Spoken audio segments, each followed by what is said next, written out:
Welcome to Mansplaining, a podcast about the interesting things you can discover if you just take the time to learn. My name is Joe, I'm your host for this week, and as always, I'm joined by my college friend Mark. Together, we'll explore what's on our minds and hopefully figure out a thing or two about a thing or two. Mark, I was looking at the New York Times this morning, as I often do, and I noticed the following headline on one of their stories, front page. As cryptocurrencies melt down, $300 billion evaporates in days. And that headline made me think of a couple things. First of all, that we covered the subject of cryptocurrency already about a year ago this month, in fact, episode 23 of Mansplaining, for those of you who are interested.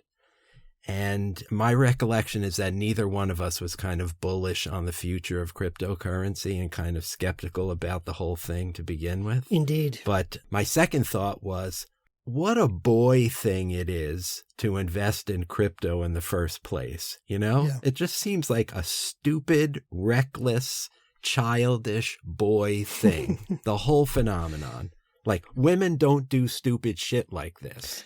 Right? I think you're not wrong, because the closest comparison I can think of is people who play poker for a living or try to play poker for a living. Yeah. And I had a friend who at least had the dream of doing that. And it seems like the consistent viewpoint is everyone else in this game is a sucker, but I'm the smart guy who's smarter than the game. Right. And if everyone in the room thinks that they're the smartest guy in the room, everyone but one person is wrong. That's right. It feels like that's the story of crypto as well. It's like everyone figured that they were the one that was smarter than the game, and most of them were not. Yeah.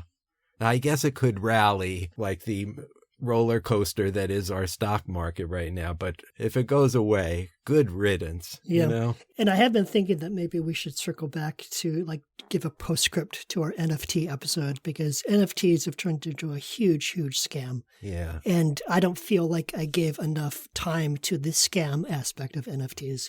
So if you're listening out there, folks, and you're thinking about maybe now's the time to put your money into the NFT market, please don't. Please do not do that. Yeah. Or if you do, don't come to us looking for recompense when things go south.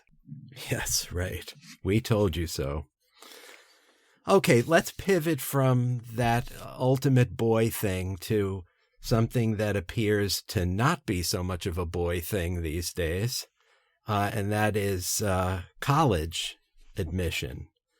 So this episode, my question to you last time, as I mentioned at the end of the last episode, was kind of based in some recent trips I had made to visit college campuses with my daughter, who is an 11th grader. And as anybody who's had an 11th grader or been an 11th grader knows, this is the time, the spring of 11th grade, when you start to focus on college.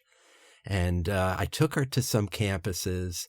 And apart from the architecture, the vibe, the students, well, the big takeaway for me on that college visit was how many women there were on campus compared to men. It just seemed like a staggering imbalance. My back of my head thinking it looked like 2/3 women, 1/3 men.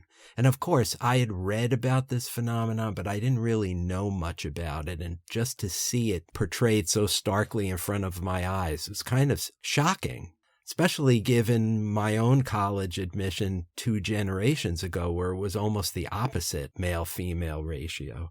So I asked you the question, what's up with male admission in college? What is that story about, and what are the implications of that for our country, our society? So what did you find? Well, as always, thank you for the question, Joe. And we can say right at the top that your eyes did not deceive you. Female students are very much in the majority on today's college campuses. In 2021, women made up just short of 60% of college students, which was an all-time high. So a little lower than my guess, but close enough. Yes. And this has been the case for many years. The very first year when female students outnumbered male students was all the way back in 1980.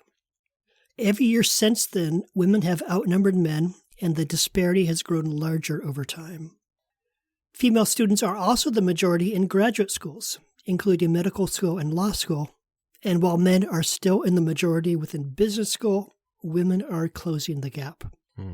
The last outpost of male dominance on college and university campuses is in programs like computer science and engineering, where men still outnumber women by a large margin. Well, let me just stop you there because I was an 11th grader myself in 1980 when you say the ratio flipped.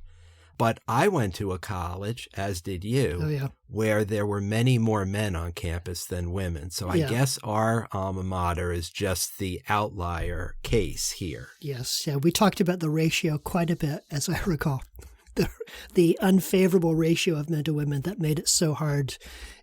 At least that was our explanation to ourselves. I think that the reason we were dating is because the ratio of men to women was so high. It could not have possibly have been our fundamental undesirability. It had to be the ratio. I should point out that this is not a uniquely American phenomenon.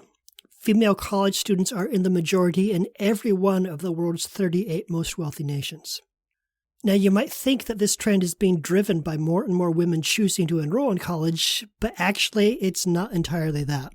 It's more a case that fewer and fewer men are making that decision. So let's have a quick history lesson. In the year 1900, only 27,410 people in the United States received a bachelor's degree. Wow. By 1940, can you guess what percentage of the American population had graduated from college?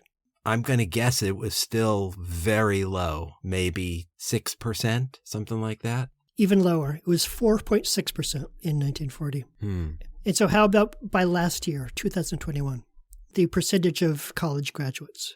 Yeah, well, here the bubble I live in New York is going to affect my answer because it seems to me like it should be 80%, but I'm sure that's not the case. I'm sure it's closer to... It's probably less than 50%, although I would guess 80% based on the people in my bubble.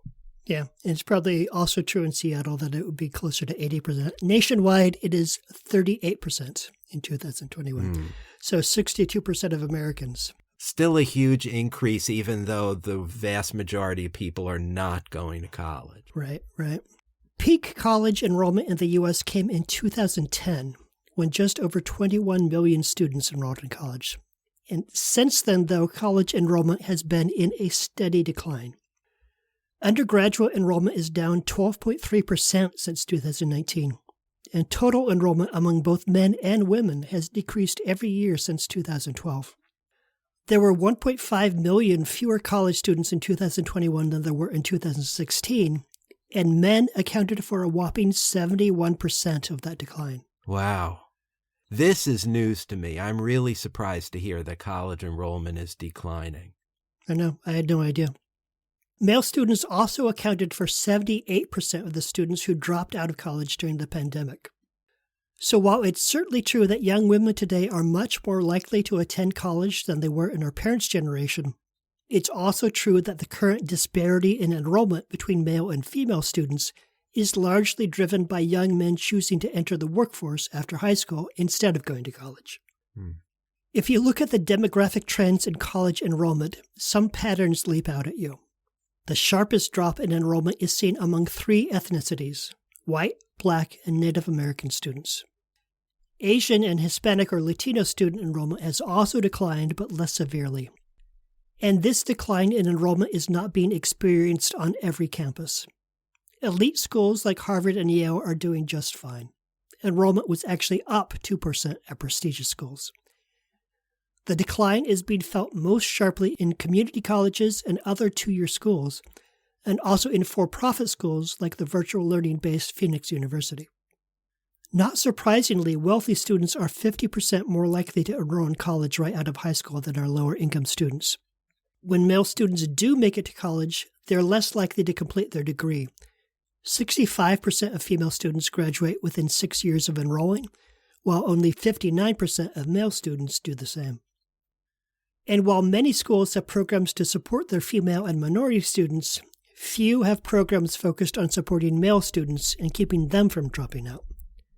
It's kind of a blind spot among today's progressives that young men, and young white men in particular, might also be struggling and in need of support. Indeed, some of the sources I consulted for this episode seem to be untroubled by this trend, some even celebrating it as a chance to give women more power in the workplace and in our society. But, as Richard Reeves and Amber Smith wrote for the Brookings Institute, quote, "Inequalities of this magnitude are a cause for concern regardless of their direction.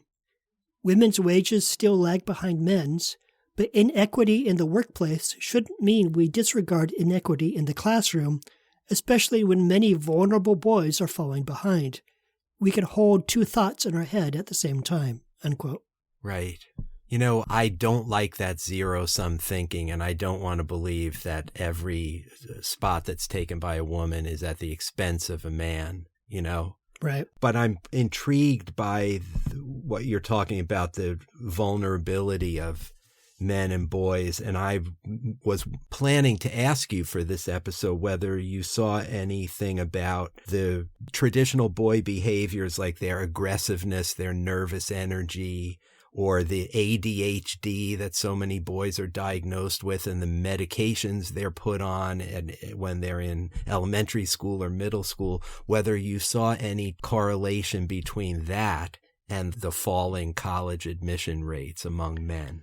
Not directly. The only place where I would say that that might show up is, playing off your mention of aggressiveness as a characteristic boy behavior. Some of the sources did speak anecdotally about boys who felt like they were unwelcome on college campuses and were identified more as potential rapists than as members of the community. Yes. And that was cited as a reason for them to be more likely to drop out.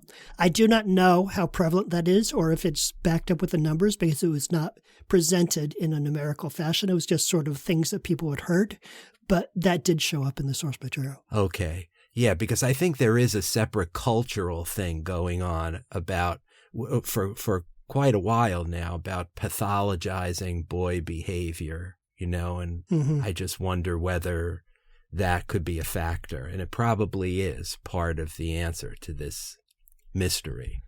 Yeah, I do think it's certainly part of the factor in terms of what we just discussed, in that some universities resist the idea that you should support male students. Like that the assumption is that men are a privileged class, that boys can take care of themselves, and that if any boy is struggling, then he just needs to get his act together instead of reaching out, understanding what he's going through, and trying to help him make it to graduation. Right. So what factors are driving this phenomenon? No doubt every case is unique, but clearly one very important factor is money. For starters, college is getting more expensive all the time. As I'm sure you're aware, Joe, with one child in college and another due to enroll in a year or two. Yes. The average college tuition at a public school is around $23,000 for out-of-state students and about $11,000 for in-state students, while a private school will set you back about $37,000. Elite colleges charge $55,000 and up. Tuition and fees at private institutions have been climbing at a steady rate of 3% per year at private schools and 4% at public schools. That 4% rate, if you're wondering, is about twice the rate of inflation. As a direct result of the rising cost of a college education, college loan debt is getting out of hand. Some unsettling statistics. 2/3 of college students take out loans to pay for their education, and the average debt load at graduation is $27,000 if they went to a public school, or $32,000 if they went to a private school. 14% of parents help their kids out by taking out Federal Plus loans, borrowing an average of $37,000. The situation is dramatically worse at for-profit colleges. That is to say, the mostly virtual schools set up to allow students to take classes in the evening and on weekends so they can work during the day. The average debt burden of graduates from these schools is a staggering $40,000. Wow. Not surprisingly, nearly half of borrowers are in default within 12 years. All told, 46 million Americans are carrying student loan debt, and collectively we owe nearly $1.75 trillion. 11% of student loans are currently delinquent or in default. But a recent survey asked college graduates whether their college experience was very useful in helping them develop skills and knowledge that could be used in the workplace. Of respondents below the age of 50, only 1 in 3 answered yes. For most people, there's already a disconnect between what you learn in school and what you use on the job, and this will only get worse over time. You really can't go to college to prepare for a technology or programming job. The tech changes too rapidly for a college curriculum to keep pace. By the time you graduate, much of what you've learned will already be obsolete. So prospective students are, as a result, increasingly asking a question that I never had to ask. Is college worth the money? Research shows that almost all 9th graders, no matter whether they're rich or poor, would like to go to college. Just 2 years later, though, lower-income students' expectations that they will enroll in college is much lower if income inequality in their communities has led them to experience what researchers term, quote, economic despair, unquote, which is the belief that they cannot expect to rise in the world. Without the hope of improving their condition, they don't see the point of investing in an education. So if college may not always seem like it's worth the money, why might that impact male students more than female students? yes. The evidence is mostly anecdotal, so take it with a grain of salt. But it may be that even today, young men are more likely to see the father as a family's primary breadwinner, and that might make them more likely to look for paying work right out of high school. Also, the trend today for young women to put off the decision to marry and have children until later in life might make them see a limited window of opportunity to invest in their future now before starting a family later. So you asked me about the impact of this demographic trend. These are my best guesses. First, for the colleges and universities themselves, declining enrollment rates represent a profound crisis, and I predict that they'll respond to this crisis in the way that they already have.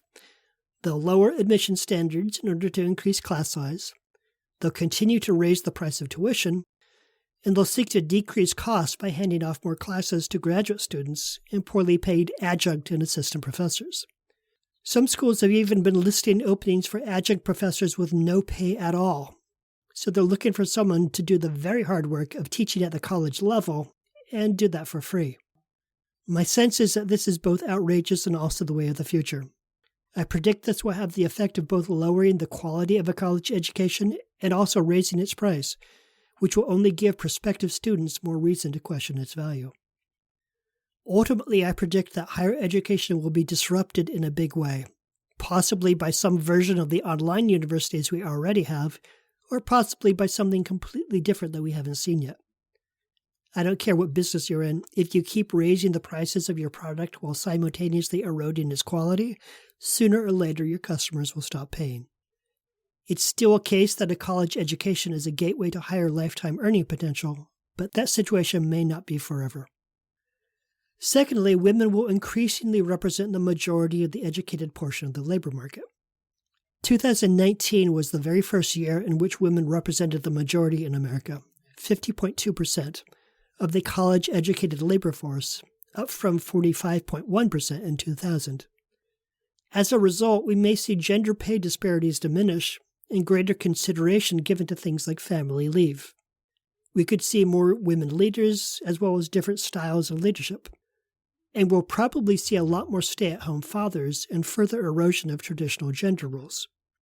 These are all, from my perspective at least, positive developments.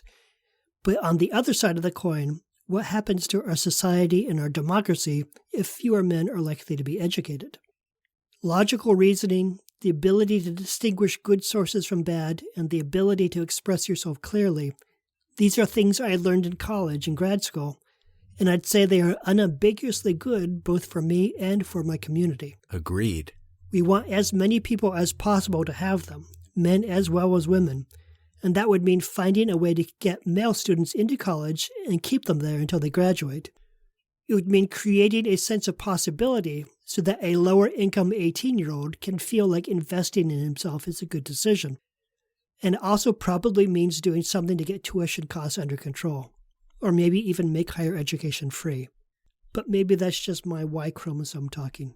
What do you think?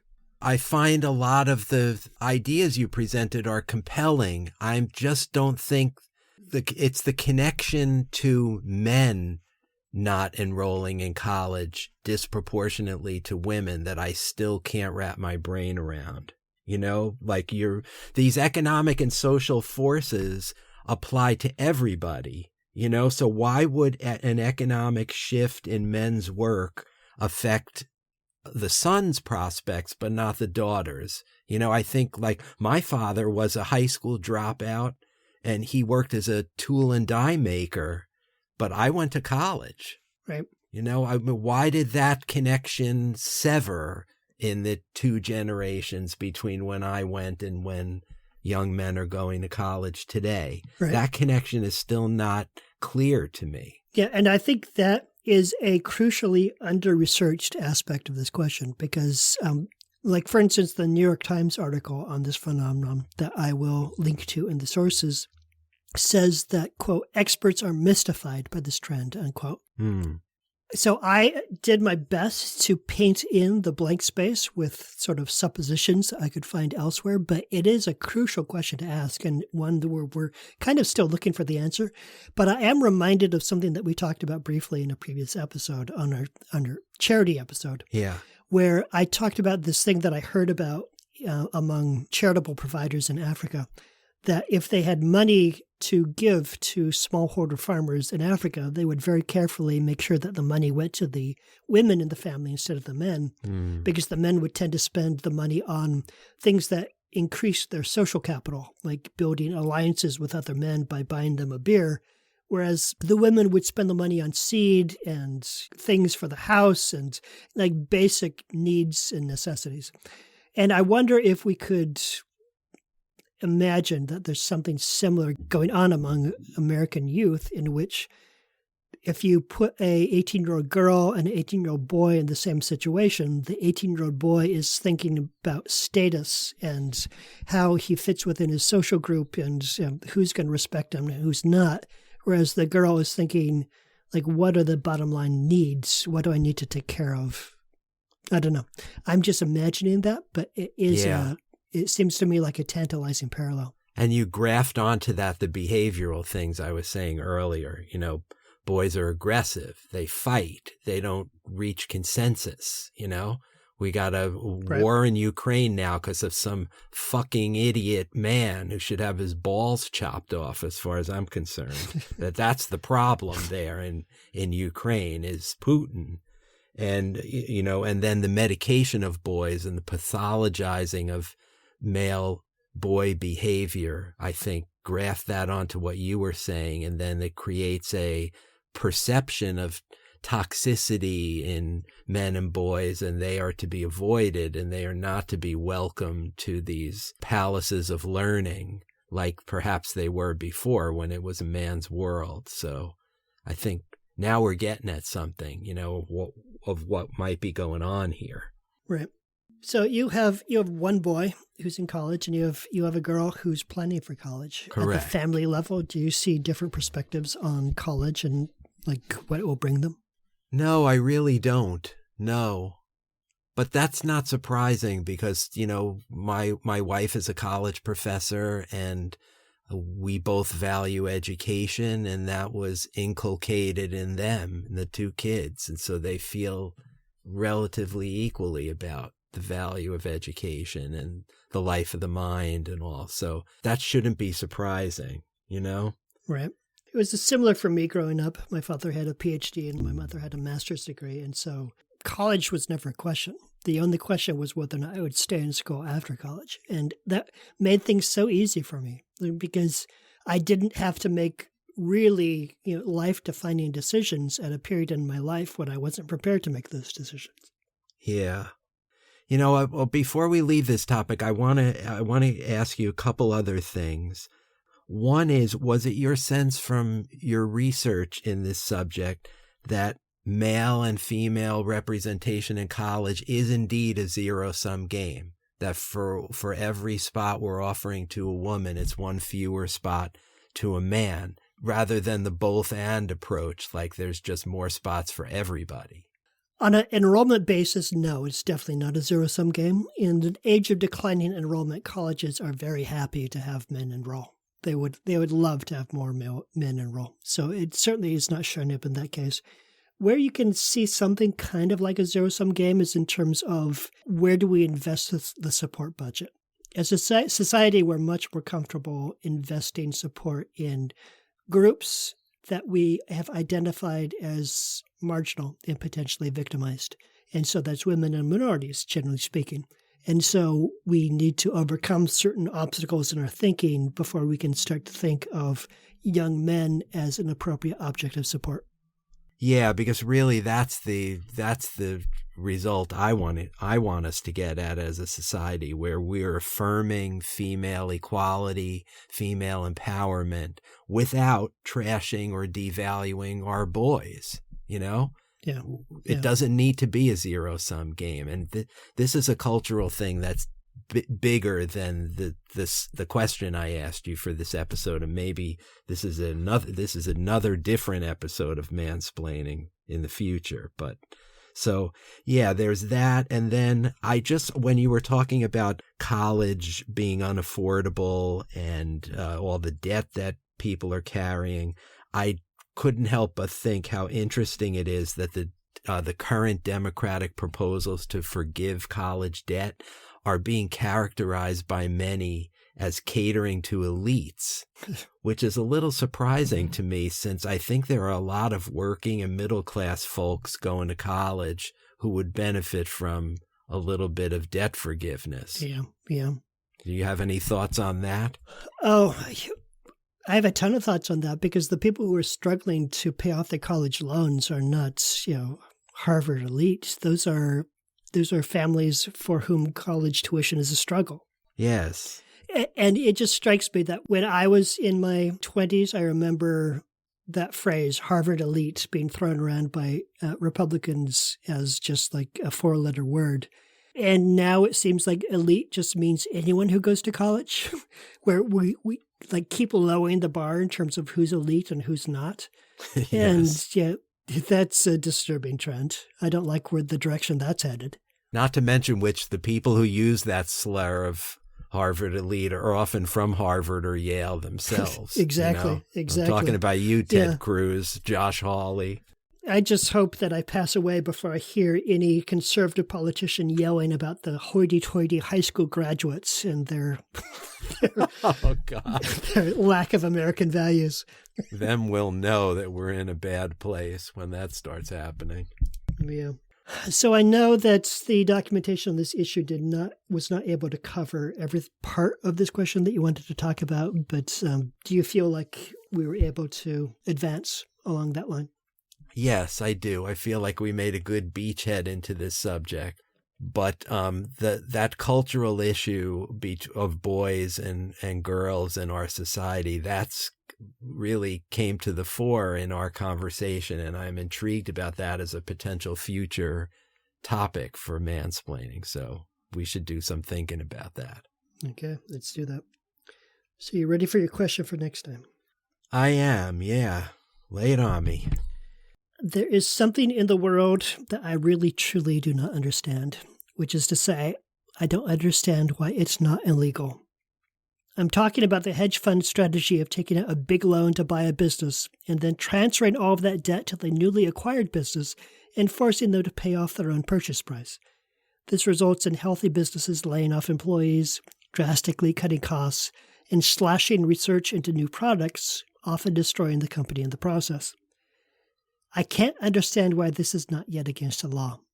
You and I, Joe, are not able to walk into a bank, take out a huge loan, use it to buy Google, and then announce that all of our debt is now Google's problem. We would be laughed out of the room. So why are hedge fund managers allowed to do that when the outcome is almost always bad for the acquisition target, its employees, and the communities that it serves? A while ago, you asked me, a fully vaccinated man, to make a good faith case for not getting vaccinated. Now I'm going to turn the tables on you. Please come back in 2 weeks and do your very best to convince me that it's actually a net positive that Congress and the SEC allow Wall Street investors to do this sort of thing. I'm not sure it's possible to do that, but I'd really like to hear you try. Whoa, okay. Man, I got to put on my Mephistopheles costume for this one. When you were first asking this question, I was thinking, geez, I know nothing about this subject, but is this what is commonly known as vulture capitalism? Is that what you're talking about here? I think vulture capitalism might be a broader term in which hedge funds buy up a company and then strip it for parts because it's more valuable in its component parts than as a full company. Yeah. What I'm talking about is the specific practice of taking out a loan to buy a business and then making that business pay off its loan. It just feels like you get something for nothing. And that seems like the sort of thing that outraged legislators and SEC investigators would put a kibosh to, and yet they don't. And so I'm curious about what's going on there. Yeah. Okay. Well, it sounds completely unethical to me. But I know very little about this. So I will dive in and I will come back to try to con you into believing that that's a good thing. Okay. Look forward to it. All right. So, mansplaining audience. As hard as this might be to believe, Mark and I lead sheltered lives. We don't get out much. For that reason, we need your feedback. If you have any thoughts about this episode of Mansplaining, or would like to comment on this or any other episode of the podcast, please go to our Facebook page, Mansplaining the Podcast. There you can like us, you can check our sources, you can leave a comment or question about what you just heard, you can suggest topics for new episodes of the podcast. We welcome and appreciate any and all feedback that you might want to share with us. We love to grow our audience, and the best way to do that involves you too. You can give us a rating. You can write a review on whatever app you use to listen to this podcast. So if you haven't done that yet, please do. If you have, we thank you.